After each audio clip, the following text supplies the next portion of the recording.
Pour commencer, je pense qu'il faut aborder ce projet dans sa grande échelle, son échelle territoriale. Et là, il y a une singularité forte du site, c'est sa proximité immédiate avec l'autoroute A13. Donc on vient vraiment border cette infrastructure routière. Et pour nous, c'était l'occasion de proposer au territoire, proposer aux Mantois, un projet différenciant. On a composé un principe qui est celui d'un paysage, d'une identité, d'un imaginaire collectif national, qui est celui des autoroutes. Aujourd'hui, quand on circule en France, quand on circule sur les autoroutes nationales, on voit beaucoup de points de repère qui viennent jalonner les trajets et qui racontent, qui révèlent les territoires. Donc on peut par exemple sur la 13 citer la centrale électrique de Porcheville. Il y a beaucoup de points comme ça, des sculptures, des champs. Et donc c'était là, dans le cadre du projet d'Innova Park, l'occasion de marquer ce grand territoire et de révéler la dynamique de projet qui était portée à la fois par l'aménageur, mais aussi par les élus, les habitants de ce site. Donc c'est vraiment cette rencontre entre une très grande échelle, une échelle quasiment qualifiée de nationale, et une échelle locale. Réfléchir comment est-ce que ça peut se marier, la programmation répond à cette question. Ensuite, la forme urbaine qu'on a proposée, les volumétries, les implantations, répondent, elles, là encore à une question d'échelle, celle de l'échelle du projet urbain d'Innova Park dans son ensemble, un projet de Christian de Villers qu'il s'agissait pour nous d'amorcer, de prolonger, en tout cas dans la composition de notre macrolot, ne pas entraver son développement futur, amorcer les échelles, les tracés, les paysages, et penser ça dans un principe de frugalité et de responsabilité. Alors je m'explique, c'est l'idée finalement que le paysage d'agrément traditionnel, lui, des zones d'activité étaient coûteux, étaient déficitaires, et donc inverser un peu ces raisonnements, c'est ce qui a été fait, je pense que ça a été expliqué sur l'ensemble du projet au niveau programmatique, pour permettre d'avoir un paysage qui soit un paysage exploité, un paysage comestible, un paysage rentable. Et donc finalement, tout le projet, je pense que si on parlait de composition, on devrait parler de circularité, de rentabilité, de frugalité, et composer avec l'ensemble de l'équipe, que ce soit, on l'a dit, Merci Raymond, EDF, tous les prestataires qui nous ont accompagnés, réfléchir à un projet qui soit un objet fini, circulaire et raisonnable, qui trouve sa qualité dans l'intelligence de son fonctionnement. Donc la forme, entre guillemets, a un peu suivi ça, a un peu suivi ces principes. On a d'abord une identité dans le territoire qui s'exprime essentiellement par sa ruralité, parce qu'on a 80% du paysage qui est agricole, en quelque sorte, champs et forêts, et 20% de villes seulement. Le site lui-même est également lieu de débat actuel, bien qu'il ne date pas d'hier non plus, concernant l'artificialisation des sols, la question de la résorption des terres agricoles en milieu périurbain, et enfin le sujet de l'alimentation de demain. Ça, c'est la genèse. Quant à la programmation en soi, c'est surtout de creuser le sujet et de s'apercevoir que les producteurs et les consommateurs ont une réelle appétence pour les circuits courts, donc à rapprocher la production et la consommation locale, à consommer frais.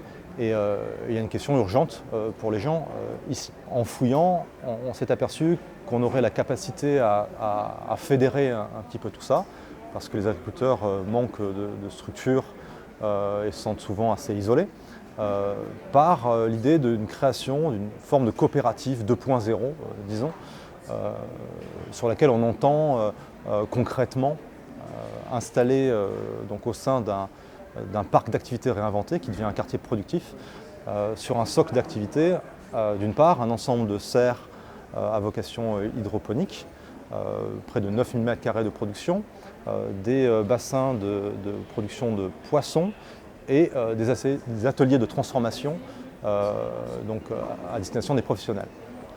Ça, c'est le socle d'activité.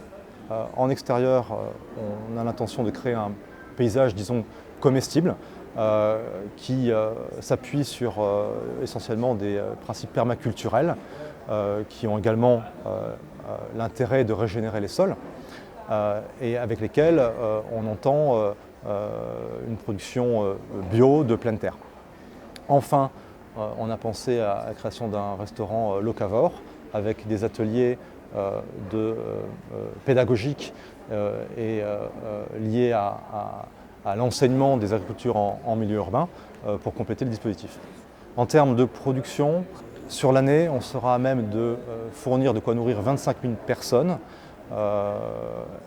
Donc, en termes de chiffres, c'est 140 tonnes de tomates, 290 tonnes de poissons et à peu près 100 tonnes de fruits et légumes variés en bio, frais et ce en toute saison.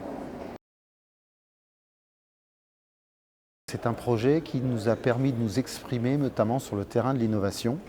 Et le fait qu'il y ait cette activité d'agriculture urbaine a tout de suite fait germer en nous l'idée d'essayer d'utiliser les choses, si je puis dire, qui étaient sur place.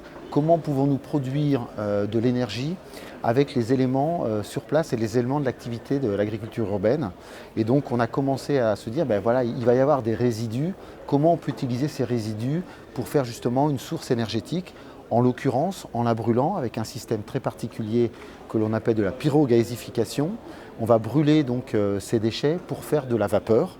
Cette vapeur qui peut servir pour les serres, mais qui peut servir aussi pour des locaux tertiaires ou des locaux d'activité.